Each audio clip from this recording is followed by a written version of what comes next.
Fortnite Battle Royale continues to go from strength to strength right now, especially on mobile, where it's become an unrivaled success story in relatively few days and with invites restricted to invite only. But in the wake of this epic smartphone release, Battle Royale fans have been handed some good and bad news about the hottest game right now. We'll start with the good news. According to the efforts of dataminers via Fortnite Intel, it looks like the game could soon launch a new replay or theater mode for Fortnite Battle Royale during the launch of the game's last update, patch v3.3.0. Some new files were added to the game, and in particular one folder titled Replay strongly suggests this new mode could be in the works. The folder appeared in the Sounds directory, and according to Fortnite Intel, it included a number of audio files for your standard playback controls. On top of this, a new replay browser was added to the game's UI, which suggests that players might be able to browse multiple replays inside the game. As if that wasn't enough evidence,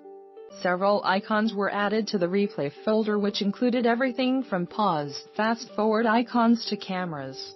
You can see these below the gallery. Obviously, at the moment nothing has been confirmed by Epic Games, but with so many signs, it would suggest something is in the works for the game. With the good news out the way, let's break the bad news to you. Blitz, the current limited time event that's gone down a storm with fans, is about to get a damn sight harder. Epic Games took to Reddit last night to confirm they were making significant changes to the Blitz LTM in a hotfix scheduled to go live at some point today. Writing to fans, Just Mooney1, the game's community coordinator, told Redditors, "Today, we will be hotfixing the Blitz limited time mode in order to lower the amount of building resources gained from floor loot and farming. Having tons of resources is a blast, and our goal with the mode was to make it easier to gain resources due to the storm moving in so much faster. We believe that our initial resource numbers were a bit too abundant, and are making this adjustment to ensure there is still some risk-reward when farming in Blitz." According to Epic,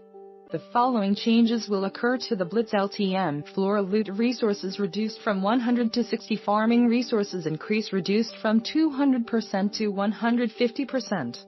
As mentioned at the start of this article, sales of the game's recent Fortnite mobile iOS release have been staggeringly good for Epic Games. The app launched at the tail end of last week but topped the iOS charts in 47 countries less than 24 hours after launch, ranking within the top 10 in 58 of those countries. More recently this week, it's also been reported that players spent $1 million on in-app purchases within the first 72 hours. According to data released by Sensor Tower, the Battle Royale game has now amassed over $1.5 million worldwide. The same report also identified that sales were based on cosmetic in-app purchases only, which is roughly a third of the revenue that Pokémon Go earned in its first 4 days. Not bad, especially when you consider it has been released as invite-only and not released to the wider public.